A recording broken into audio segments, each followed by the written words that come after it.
Selamat malam, Nduk Eka. Inggih, selamat malam Byung, Mbak Yulimbo. Ya, padha seger ta. Pangestunipun. Iki sowan ning Bandung Rejo. Wonten ing Bandung Rejo. Dalam rangka sedekah bumi utawa syukuran bumi. Inggih, Byung. Arep ngucapke apa Cahyu? Inggih, mugi-mugi keluarga ageng Bandung Rejo mriki tansah pinaringan sehat. Amin. Bagas tuwin waras. Amin. Tansah pinaringan rezeki ingkang lancar. Amin. Ingkang berkah barokah. Amin. Lan melimpah. Amin. Tansah nguri-uri lan ngurip-urip bersih dusun sedekah bumi wonten ing Kuwi Bandung sing Rejo baku. mriki. Amin. Yai kene ora mung nguri-uri ning urip-urip buktine kersa nanggap. Nggih, Lho. Byung. Mergo saiki akeh. Mari kita lestarikan budaya kita. Ning ora tau nanggap wis tiwas kecut. Nggih, wong ya Purwodadi kutane. Apa kuwi? Bandung Rejo sing dadi bukti lan nyatane ya kaya bengi iki. Betul sekali. Ora gur ayu ning ya tatah dadi bukti lan nyatane. Nggih. Bener kowe kok Cahayu. Iya, Pakde. Bandung Rejo ki ora ana tunggale. Nggih. Kok Pakde mripatmu ning ndi to? Aku latah bene kowe iki ora ngene lho, aku Pakde, aku wis Iya. ora dadi petugas PLN saiki. Kowe dadi apa saiki? Aku iki saiki lho delok pranatare lho, delok. Waduh. Coba mlaku Mlaku, aduh, saka- Lagi didelok saka mlakune Saka mun mlaku. sewu lho macane nggih. Nggih, ha. Aduh. Ye. Mana bokonge sedet tangane mau jan ngene. Tangane ya karo ngene to, tangane kaya mau. Nah. Lah sing nyekiting mau piye tangane lho nganggo atret. Nah, iki tangane kok dempet iki rangen aja ning ngene terus. Ku nek benggang kok gatel. Kok rangen piye Lah to? ngene ae. Piyai Putri dengan ciri khas itu seperti itu. Oh, Piyai nek ciri Putri. khas. Lah jajal yo awakmu ki mau kok ya ngerti tugase to. Nuwun sewu, aku iki lagi bar kiret kan suaraku gak patek apik. Ngono. Kok iso bar kirik? Kiret. Kiret. Kiret. Kiret. Cara mono keguburan. Ora aku kok. Kudu balik tukang PLN ae aku. Mendengi. Ya tenan. Oh ya aja tok sepelekke Nduk Eka. Pak Mboten. insyaallah aku tahun 2017 dhuwit 50.000 kuwi gambare sirahe kuwi. Termasuk cagar budaya. Cagar Cagar kok alam. bengi dikethok sirahe iku 2017 templeke dhuwit. Ya ampun to, wong jare Pak Lurah rek dicor kok prapatan kok.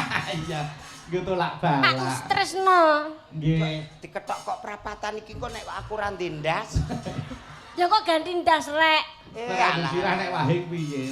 Umpama ndas liyane ning gone dokter kita iso lah nek ndas iki ya harus asli. Niki enten awala Asli. ngersake lelagon pepeling cewek gaul. Saking Bapak Mulyono penggemar Mas Bayu lewat YouTube ningali saben dina lho nggih. Yo dibawani sik, dibawani. Yo Kang bawanono. Nggih. Menika pepeling dibawani yang bernapaskan agama Islam. Kok didum loro. Kalih budhe. Nggih. Karo budhe tabrak lari. Ya. Alon-alon yo, Nduk. Nggih, budhe. Sing bar kiret kok kene jablas gorokan nek, Nduk. Kira tok jablas gorokan iki lho. Lah piye bayine metu ciduk? Ya. Mangga, ya kabawanono. Mangga. Sak pinten lho, Mas? Anu, ya, nganggo rukun Islam ra apa-apa, Nduk. Mangga. Rukun Islam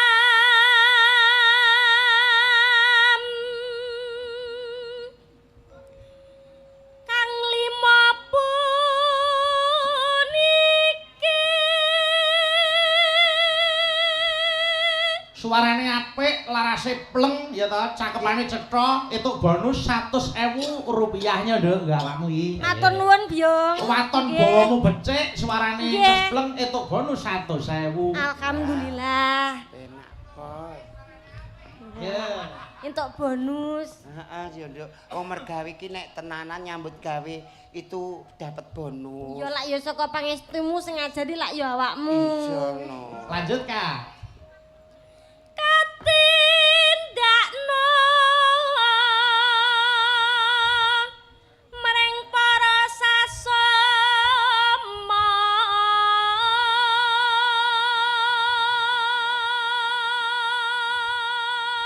Anu-anu. aja padha ditinggalke Hop. Yo suarane Mbak Yu Sekupi genti. Genti kowe, Bude. Anu nuwun sewu Mak Cange. Nggih. Badhe dipoto diparingi PKH ya Mas. Kok PKH nyapa? Lah iki Mas ajeng foto engko entuk PKH. Wong kowe iki mampu legelangmu sakmene oke lho. Wah, jan ali-alimu kaya empil empedu. Empil empedu piye ta? Ijo rupane gilik. Ya. Salat kan. Senengane Mak Cange iku. Oh, rukun iman gitu. Ayo. Rukun apa tanda? Ngalah. Kandhani kok. Rukun Islam puniku. Pripun? Elak tenan. Ayo lanjut. Sahadate Heeh. kang angka siji. Jenengane lho sia-sia. Piye? Piye? Panjenengane lho kok sia-sia jare sing meteng-metenge tekebuk sik ngono. Sia-sia panjenengan kalih budhe kula. Masamu. Wong ayu nek kaya ngene kok iso. Ibu-ibu pengen do gadah putra kaya aku iki lho, do tahajud angger bengi. Alah. Ayo. Dadi nyuwun meminta. Meminta supaya seksi. Supaya piye entuk putra rai brengos ngene iki. Iki lho kok ya senengane Bunede kok dijloke Nek lho. dandan kejabol isik kok. Iya lali. Ya. Iki gatelah gak tak kukur, Nduk. Lah piye? Engko nek tak kukur nglengkap sak patake. Ana sinden nek diklongkop. Lah sing ndek rambutan. Lanjut. Terus Nduk. Iya Kak, iya Kak. Lho, kula menika mboten entuk hadiah nggih. Pripun? Lah ora tutuk coba nek dientekke mengko entuk. Oh nggih. Entekno awakmu wae ya. Mbok menawa engko bareng kok terus jenengan. Iya. Iya, Enak Kak. menawa. Kang ngangka loro salat dene kang telu.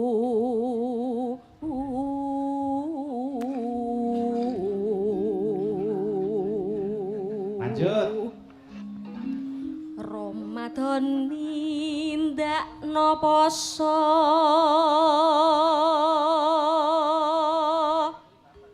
papat yakat ping 5 ngibadah haji. Sing papat iki mau lho, Nduk. Sing papat ngibadah haji. Sing papat mau zakat mau lho. Oh, papat zakat, papat Iya, zakat. Iku aku tukang nampa. Oh, Wah. ya paling ora panjenengan ki sing zakat rutin setiap tahun. Ya maksudnya kan panitia amil kan untuk bagian 2,5% to, Nduk. Oh iya. Amil. Amil. Beda karo hamil lho. Hamil itu mengandung karo amil itu panitia zakat.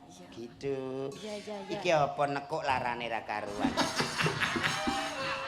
Wirone iki lho Nduk udar kewe Kok nekuk. mau ditinggal ning burise. Engko nate kula tinggal malah dieret-eret bekecot. Wis tak batin to, wis tak batin ki mau ki apa? Bareng mlaku rono mundur maju mundur kok enek oplok. Ya apa? Mbok kok Nduk, aku linggih kok ya katut, aku ngadeg kok ya katut. Gumun Ya aku. muga-muga sesuk muncul. Ngono ki nek omah centelno kok. Ya kan tekke. Lah Rukun Islam sampurna. Monggo buka celuk kepeling Nduk dilanggamke sik. Monggo. Iya, Mbak. Wis wancine tansah dielingke. Wis wancine padha nindakake atan bos kumandang bayae sembayang. Nah tapi wajib dawuhe pangeran salat dadi cagak ing agama limang wektu kudu tansah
Limang wektu kudu tansah dicoba kanthi istiqomah lan semu manina luwe sampurna yen berjamaah.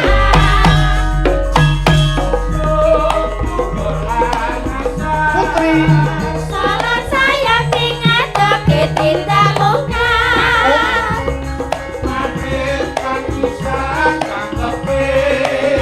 Prayogane ditata salat sunahe. Sesebrana iku perintah agama.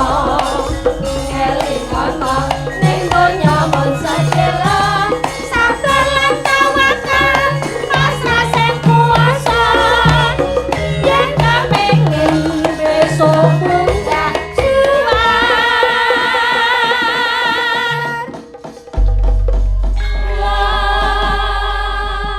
Mbak Yayu Nggih. Nuwun sewu, kula menika anu kidaan kabele. Wah, wedok apa lagi cakil. Ayo. Niki ya bingung, aku ki ya bingung. Angger tak gawa kok nganu lara kabeh kok amen kantil terus wae. Nggih.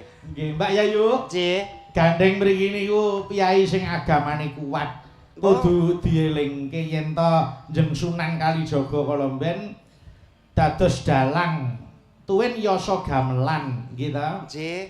Mligine bab gamelan Njeng Sunan Kalijaga maringi tenger naminipun gamelan sahadaten utawi kaprahe sakniki diarani gamelan sekaten ngoten nika. Oh, leres.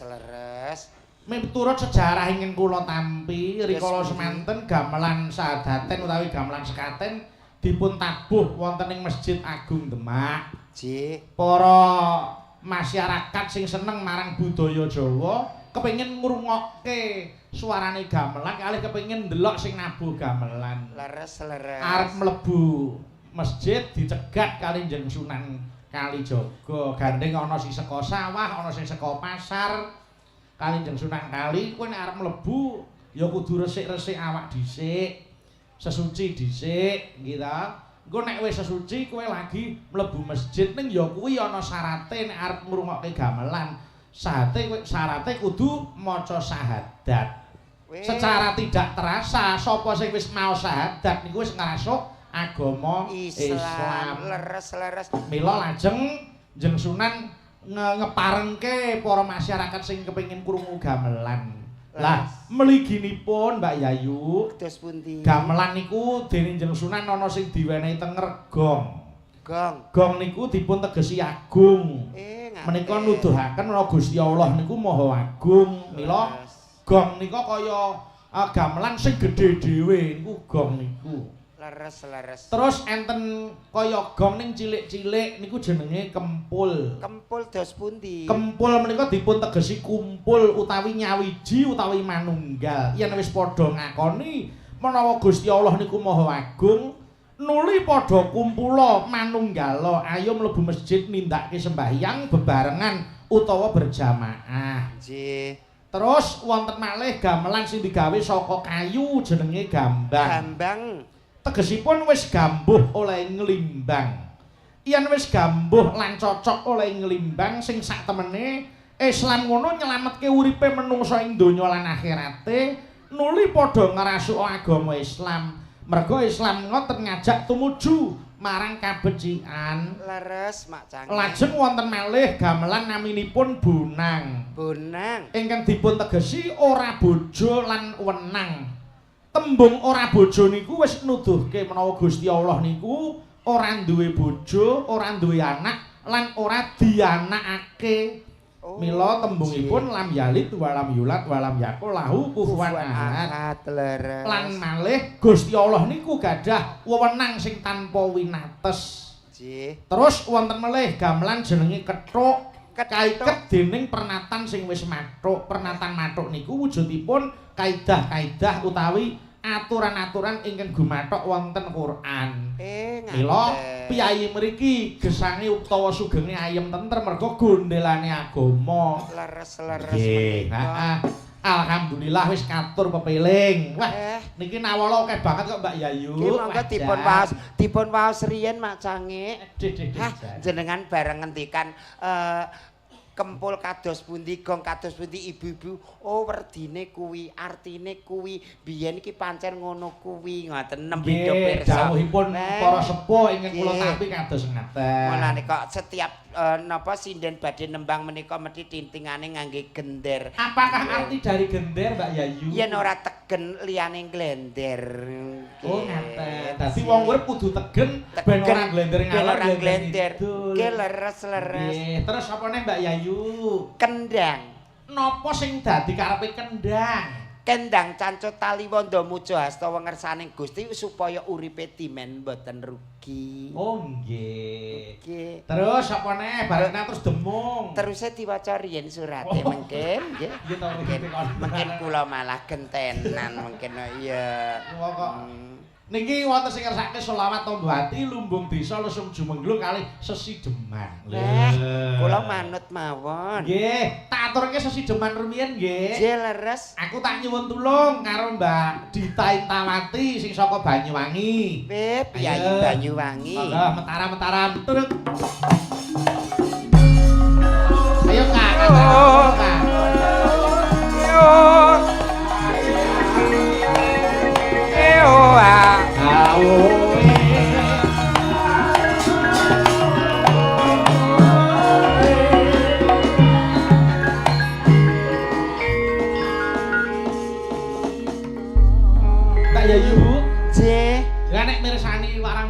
Le dandan kurang kepiye mbok ya panjenengan memberi saran ben panjenengan iki senior lho senior.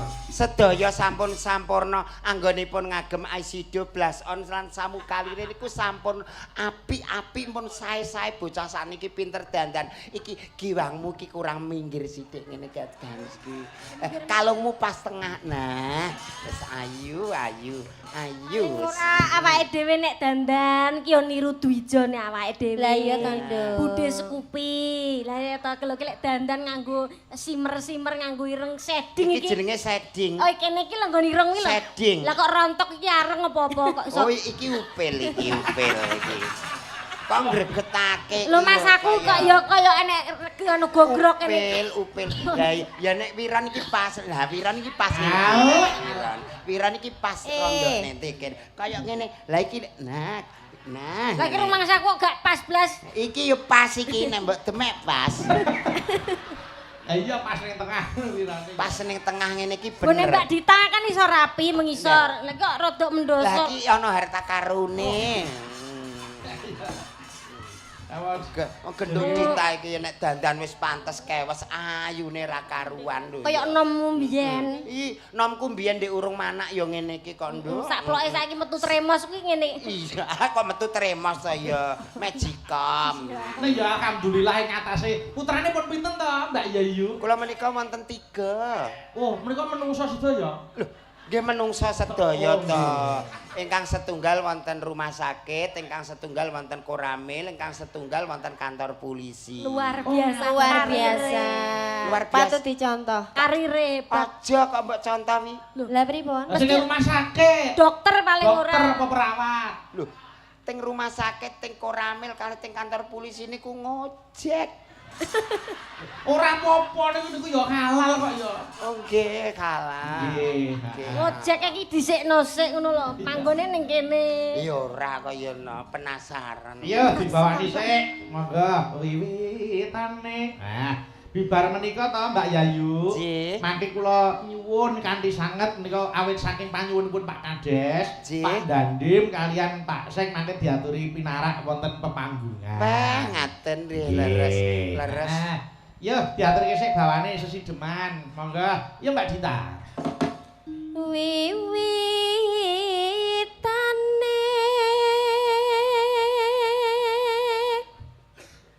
anderek sang bekik. Sing bener kuwi wingi Rinto nek marahi kok nderek sang. Pripun? Rinto wingi marahi kok nderek sang pekok. Sang peke saking nemene Lah iya sang Cake. Oh, Ya. Alon-alon nggih Pak Bayu. Ya, aku wis paham karo suaramu. Nggih. Priya. Tadi bojone buta terong. Priya bagus. Kang halah budaya. Hebat ta. Hebat suarane Mbak Gendut Dita iki saka Banyuwangi. Panjenengan ki nek ana tindak Solo petuk karo gurune awake dhewe ya kayak ana oleh-oleh. Pengen ngeki oleh-oleh apa ndek iki wis mbok siapke apa? Wis tak siapne Saka Banyuwangi. Matur suwun lho ya. Santet. Gelem mo. Urun Gratis lho Pak. pisan lho gak apa-apa. Gratis. Alung jak ning dukune tak merguru aku. Ayo. Sawan menyang kota gede. Mbak Yayu, Terus pundi Mak Cange? Wah, panjenengan enek bonus 100 ki lho. Ah, jenengan iku kaya Rezeki lho Bu. Oh jenenge ya. estu to menika. Suarane apik. Ya, Dadi dwija. Amit sewu, sembah nuwun lho Mak Cange. Yo alah, mungkin iki kula deleh masjid. Oh nggih. Niku titip mangkake Mbak Dita. Niku mau titipan saking Pak Kabul. Oh, anu kingko anu no. Pripun? Dititipke kan ngaturke jenengan. Matur nuwun nggih. Ya Allah, Ya muga-muga aja dadi atimu. aku sabar. Aku balik nggon kono nek kecantikanku ku bersinar. Ya wis kene engko nek pamane saka Pak Kabul ora, saka Pak Dandin kok ya wis khusus enek nggo jenengan. Itu hadiah. Muga-muga ya nak Iya, ya. kok disiapi kecrek. Dadi Aku wis rampung ana 3 sasi tok kae. 3 sasi barang ngopo. Yo lanjut. Bendara terus yung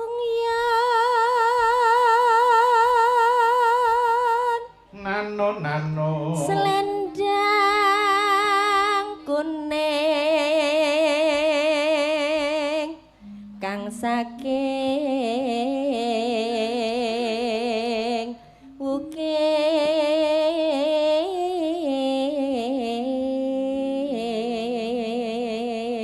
ukir Terus suara kurang pramana ning wasesa ngungro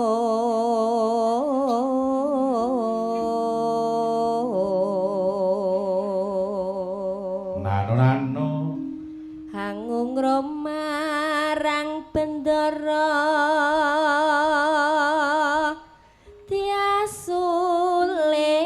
tiasulis tiap pijer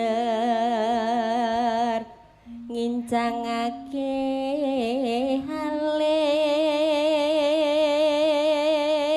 Yo. terus tresno sesi deman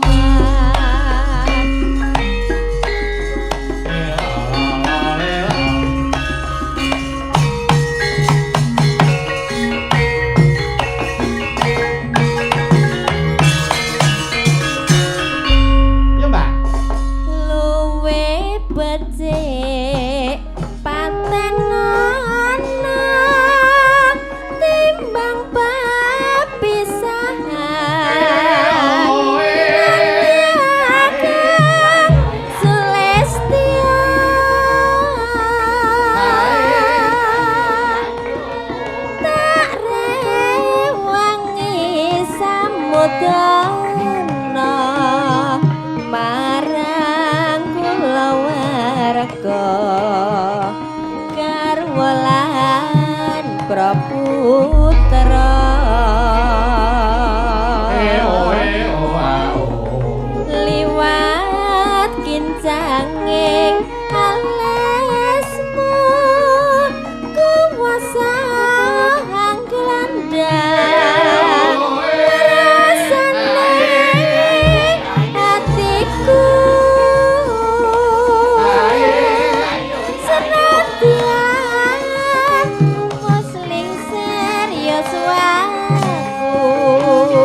bocah gunung senadyan bocah gunung katukuhan rimpo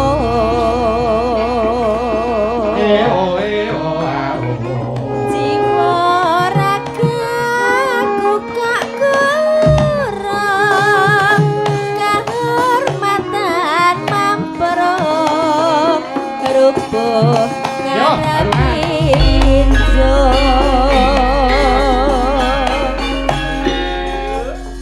sing angka loro kok digawe roko dangdut sing slow nggih monggo yo urip ana kutha gedhe kowe tak tukane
aku isih mampu ngladeni solahmu kowe bocah gunung senadyan bocah gunung kaduga anyrimpo jiwa raga kumbang gurung kehormatan mamprung rubukan pinju yo lanjut yo Kak urip ana kutha gedhe kowe tak tukoke omah saisine tapi apa wae senadyan sesidhem mesti kasembatan. terima kasih Mbak Dita lenggah kaget keri kono Mbak Yayu Nggih. niki mau anu penyuwun saking Pak Lurah. Kades nggih Pak Dandim kalian Pak Sik diaturi pinarak wonten kepanggungan Nggih, menawi kepareng monggo Bapak. monggo Pak Dandim, Pak Sik, Pak Lurah monggo. Monggo sareng-sareng mboten napa-napa kersane tambah gambyak dalu menika monggo. dipun anu dipun derekke Pak Kades sekalian ya ora apa-apa Monggo Pak Kades. monggo Pak Kades mriki Monggo. Pak Kades monggo mentaram turut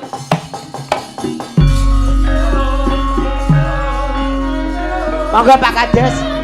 Pak Polsek kali Pak Dandim.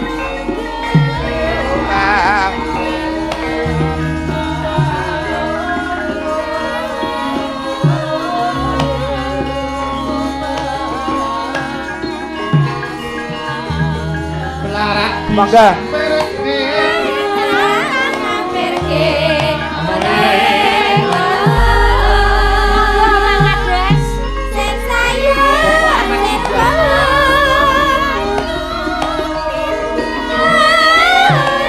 Bapak Doni Romansa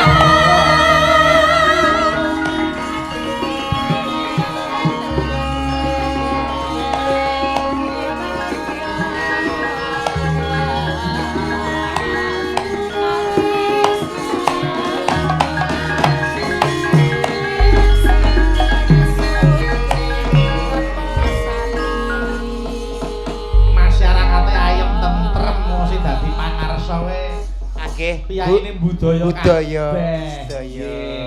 Mila saiki ora ana sing jenenge pangreh praja mboten enten. Entene pamong praja. Mongko pamong sing becik ora butuh diladeni masyarakat, ning pamong sing becik ngladeni sing dadi kebutuhaning masyarakat. Beliau-beliau niku wis hebat kabeh, Mbak Yai. Luar biasa macane. Nggih. Pak Kades nyuwun dawuh monggo badhe nyekar menapa badhe nyekar Mbak Yayu nggih saged. Ampun riyin. Ampun riyin dereng lunas. Nggih. Dawuh Pak Kades, dawuh Pak Nggih, Kades. Pak Sekda mawon niki. Kepasrahke. Monggo Pak Sekda napa Pak Sekda badhe nyekar menapa? Napa ngersakaken menapa derek? Napa badhe nyekar nembang napa badhe dawuh tuturi mawon monggo. Anu Mas Dalang. Menapa? Kula tak ngaturi Mbak Eka getuget kangge ngendang saged mboten? Oh, nggih? saged. Masalahe kula sering banget nonton Mbak Eka getuget niku ngendang. Nggih, saged. Nggih. Wah, janipun. Ajeng Mbak Eka niku kados kijing niku nek ngendang wah luar biasa. Namung ngoten mawon niki kula tak titip mawon kangge rencang-rencang. Oh, nggih. Nyun Ampun sewu. repot-repot to, Pak. Nggih. Nggih. Lah niki kangge Mbak Yayu kangge cukur jenggot Mas, kok menawi kangge Jenengan. kangge kerokan jenggot Saniki mangke. babir suap mundak, Bapak. Wah, babir suap, Bapak. Babir suap. Sampun ngoten mawon nggih Mas Oh, Dalang. ngaten nggih. Matur nuwun, Mas. Nuwun.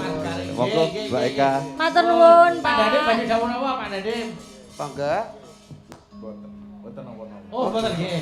Oke, siap pun. Nggih. Nggih, matur sembah nuwun Pak. Dadah Pak Kades, Nggih, matur nuwun. monggo, Mbak Eka. Nggih, Eka sing ngendang nggih. Aku jejer Pak Kades dari saka kono kaya Pak Kades nyangking tremos. Ojo ngaten to, Pak. Nggih, matur sembah nuwun nggih, monggo. Anu sik, gentari ngadeg kok, gentari ngadeg. Ayo, Gen. Monggo. Nah, iki wis ana bagiane dhewe saiki. Bapak langsung mandhap napa pripun? Arep apake ayo. Lho, mboten maksude kok ketingali mike malah dipun. Mboten. Wong maksude kok mike jenengan selehke niku kaya. Oh, janten anu Mbak Yayu iki. Mboten. Senengane kok nyenggol ros. Ora, mak nek badhe langsung alah bapak niki napa to kaya. Pak Lurah niki nggih napa to Pak Lurah ya. Ya dereng enten tunggale niki. Balamoh. Ke jenengan iku kaya ngene Matur nuwun, bareng. matur nuwun. Waduh malah diparing udik-udik. Nggih. Terima kasih. Sembah nuwun, sembah nuwun. Ampun. Nggih. Ya gen ngadeg kok gen ngadeg Sembah tari. nuwun. Monggo. Kene. Ah, ayo Kak, kowe cekel kendang. Sembah Ayo. nuwun Bapak. Pak Lurah, kula dereng. Alah. Iki bocah nek Nah, patok. kancane ngene-ngene kabeh. Bocah kok. Oh, mboten. Liwatan kok nek dideleh kastorit lho Nggih, ya. matur nuwun nggih, Pak. Bapak Gak sembah tegel nuwun. roh bocah ngene. Nggih. Yo, wis mamano nang kendangan sik. Ayo Nggih. malik slendro. Ayo. Podang kuning dibawani. Ya. Sing bawa gentari, ya Gen. Nggih, Kuwi kula. lho. Seniormu kuwi lho, Gen. Ayo Cahayu awakmu nembang kok sing ngendang pengen genduk Eka. Nggih, Bu Guru. Jang ngono. Tenan kok. Pak Kades iku pancen wis ngarep-arep karo Eka. Kula ki nalika ditelepon dawuh anu Mbak Cangik nggih tindak tenggen kula nggih. Ampun supe sindene panjenengan sing kaya tugelan debok nika dijauh nggih. Akhire ya bocah iso. Pak Kades mboten sas melang kalih anu juragan gedang menika. Pak Juragan Gendang iya. Ayo bawanono gentari. Kaya ngapa? Ayo. Nadian. Nadyan wujud temong paksi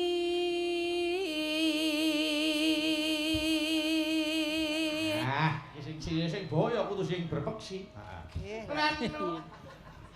dilempet barang dibahas ae lho. Ambo, wong wis nek nyinggahno kemringet ngene lho kok iya. Lah nyapa kok kemringat? Lah aku iki kok ya kemringet to nyinggahke anggone sanggulan barang iki mah ora nyinggahke. tenanan to nduk ya.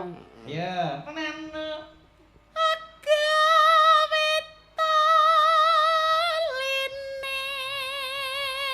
Neno.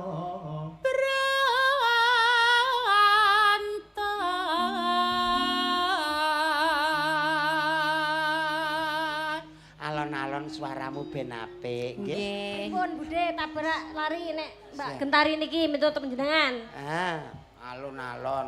Aku mau ape ngisak bingung e. Lah kene kok bingung. Aku nganggo rukuh apa nganggo sarong aku. Lah jenengan iki biasane pripun? Aku sidane nganggo rukuh motif sarong. Jenenge jenengan sinten? Bu Yayu. Yayu Skupi korban tabrak lari. Korban tabrak lari ora mati-mati. Ora. Ya sesuk tak tambani ngono ya. Ayo. Nano. Halus manis nang sem make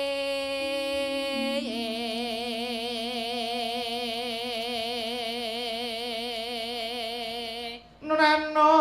Yo.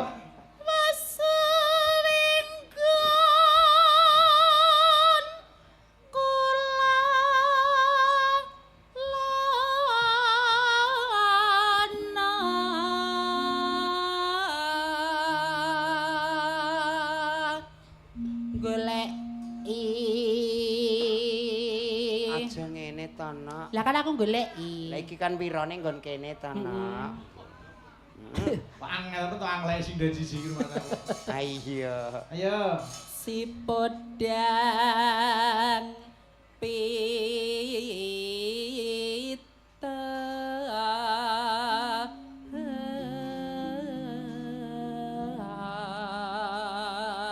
Ano. Yo. Iba bunga ing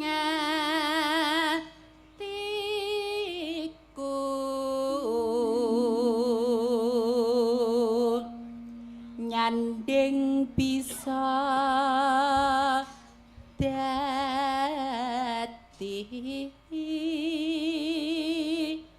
tambah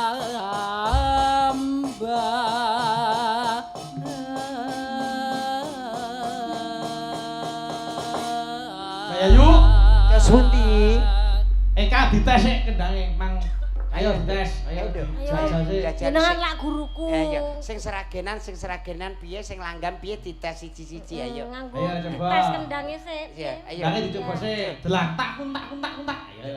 Turu tak. Ah, wis Oh. manis. Pas kuwi. Arep drijine kaya jahe, ini nek ngendang wah. Kelok kuwi. Arep drijine iki jempol kabeh, ini nek ngendang ya cethok. Ayo. Oh, nek jendike kok jempol kabeh Driji rumasane. rata ya. Ditayupke ya Kak, tayupke sik. Nggih. Tayupke gue dijogeti Mbak Yayu Ah. karo Getari. Maka. Buka celok kan? Maka ayo.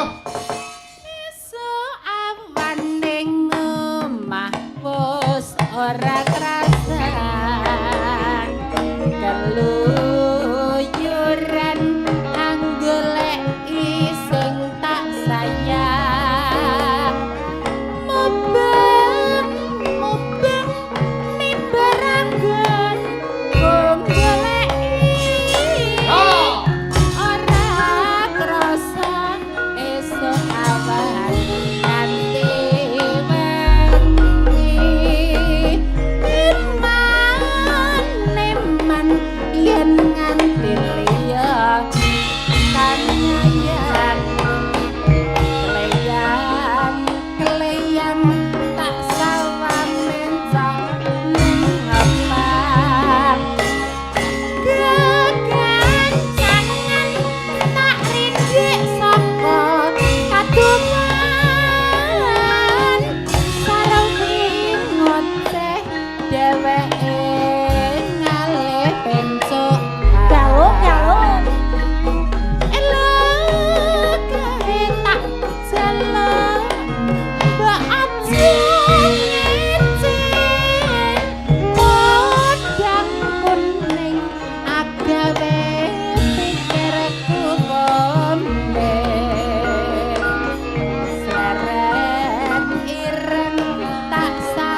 teben Yo.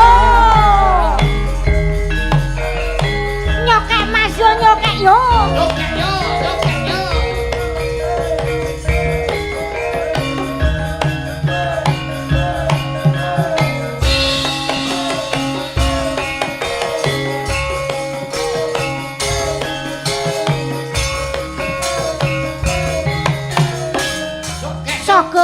Sogo Pak Lurah. esuk awan ning omah wis ora krasan Jenglenge ayo. uyuran nang Woyo woyo. sayang mubeng miberanggon goleki ora krasa esuk awan nganti wengi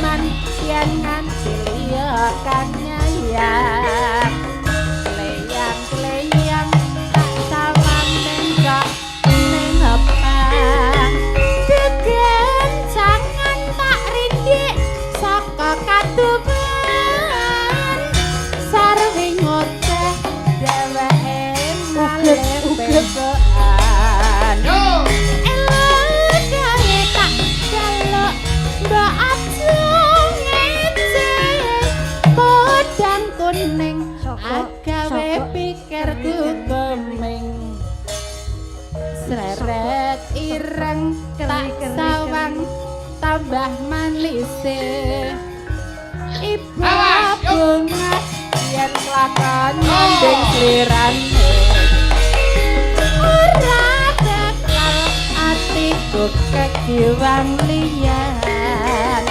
yen si podang andutut ati keperanan ora mendung atiku sansaya